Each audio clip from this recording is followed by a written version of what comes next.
Now let's talk about how you'd write and run a program.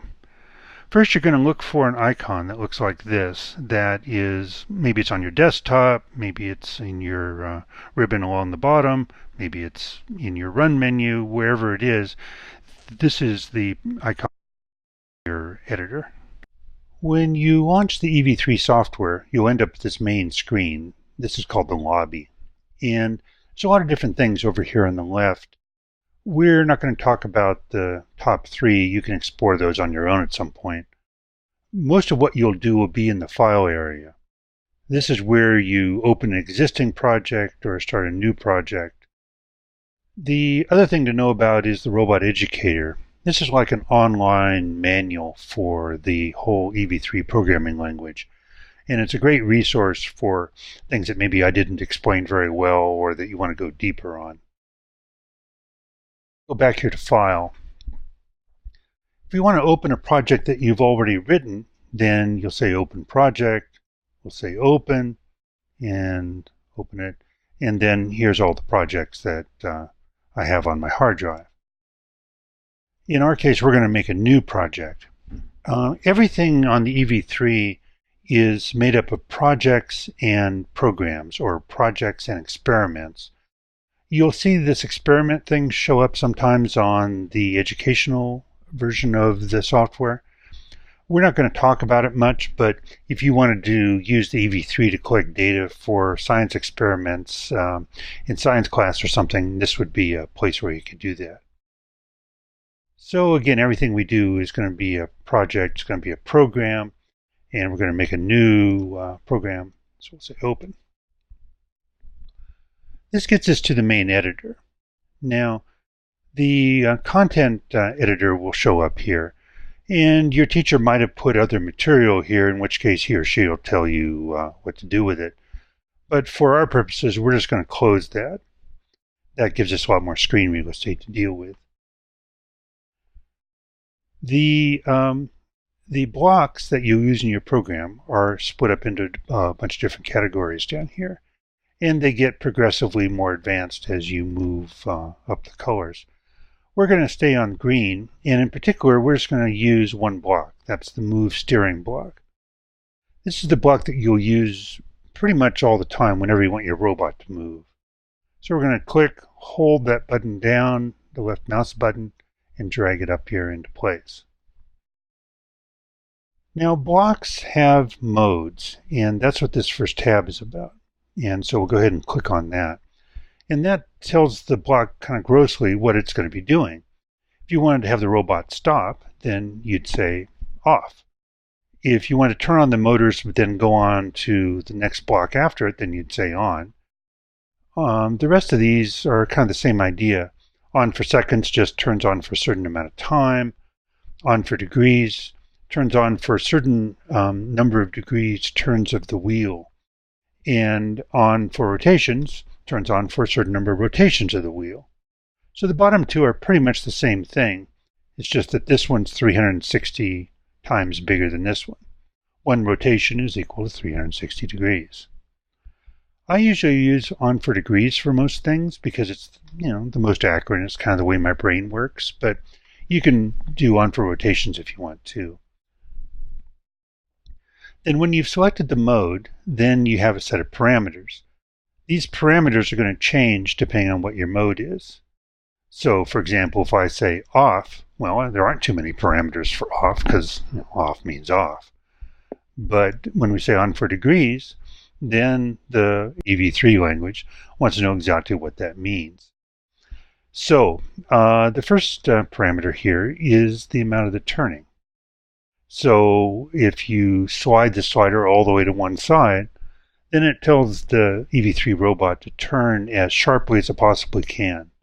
That usually means make one motor go forward and one go backwards. As you back up here, it's going to start moderating that a little bit. And around 50, it'll stop one motor and make the other one go.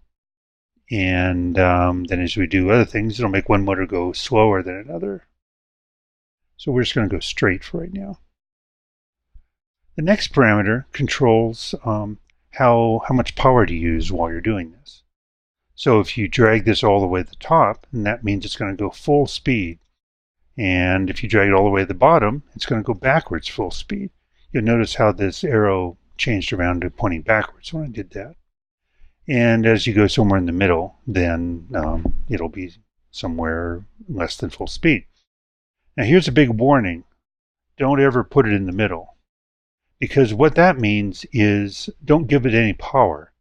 But it's still expecting to go for this next parameter, which is 360 degrees. And it'll never get done. Because zero power means the motor's never going to turn, but it's still trying to 360, and the end result is the block will just hang up your program and never advance past that block. So let's go ahead and give it some power. Anything above about 20 or so is probably fine. Then the next one is how long to do this. In the case of moving by degrees, it's how many degrees for the axle to turn before we go on to the next block. 360 being one complete rotation. If we said 500, then it's, more than one complete rotation. And the last block is whether you want to brake or coast at the end. Brake is what you'll do most of the time. The robot comes to as quick a stop as it can. Coast, it'll sort of coast to an end. The other thing that you can set is what ports the motors are plugged into. B is one of the most common, and C is the other most common. So the block's going to default to that.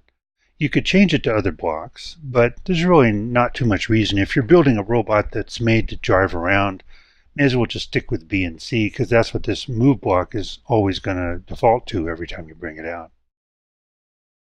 So we have a block here. It's going to go for degrees. It's going to go straight. It's going to go for power of 48. It's going to go for 500 degrees turns of the axle. And it's going to brake when it gets to the end. And you can drag more blocks up here and have them do something else. Maybe we'll have it turn at the end here. So when the time comes for you to write your own program, this is all you need to do right now, is just drag these move steering blocks and put them up here, and you can string as many of them together as you want. All right, so now we have our program, but we're not quite done yet because we need to name it. We need to name two things. We need to name the program and the project that it's a part of. Naming the program's easy. You just go on up here and we'll call this test program. That's really not a very good name. What you'd like to do is have a name that describes better what this program does, but we're lazy for now. Now, it's part of a project that's right now called project. And that's not very descriptive. And in a school environment, you probably would like to have the projects called something to do with your name so that you can keep track of whose program is what on the robot. And you would think you would double click here, but no. You go on up to File and you have to save the project. So we'll do a Save As, and we'll call it My Project since we're being not very descriptive about our names today. Now we say save, and I already have one of those, but I just replaced it. And so now we have a project called My Project. So let's take a look at what we have to do on the EV3 in order to download this. So for the rest of this tutorial, we're going to need a robot. And the robot that I'm using is the standard design from the EV3 educational set. The plans for this are in the booklet that came with the set. If you have the retail kit, you'll have to chase down other plans for a basic robot. But this is really just a robot with two motors, one on each side, and a touch sensor and a light sensor on the front. So looking at the EV3 itself, to turn it on, you press the button in the middle, and the robot will take about 30 seconds to boot. It's running a full version of Linux, and so it takes a little while. And when you've turned it on, then you'll be to this tabbed screen. And there's 4 tabs along the top here. The first one is the most recently run programs. And you'll see a list of the programs that have been run most recently. that your program is going to show up here because you haven't run it yet. And so let's go ahead and download the program and you'll see what I mean. There's a series of 3 buttons over here that download the programs. The top one's the one that you always use, and that downloads the program into the robot.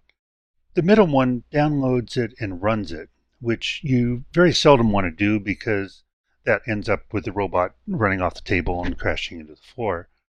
And the bottom one downloads a piece of your program. You very seldom ever do that, so the top one is the one we're going to use. Usually you'll be running these programs and downloading them from your computer using a USB cable. And so you go ahead and plug that in. So we'll go ahead and download it. And you hear the happy little sound. That means that our program's ready to go back at our robot. Now, it stays on whatever tab you were on last. So if you just recently turned on your EV3, it'll probably be on this tab. Your program hasn't been run, so it doesn't show up here on this tab. We need to go over to this next tab, so we'll press the right key. Now we're over here on the right tab. And sure enough, here's the project that we just downloaded. We'll go ahead and open that, so I'll press the Enter key. And here's our program. So we want to run that program, so we'll press the Enter key, and away it'll go.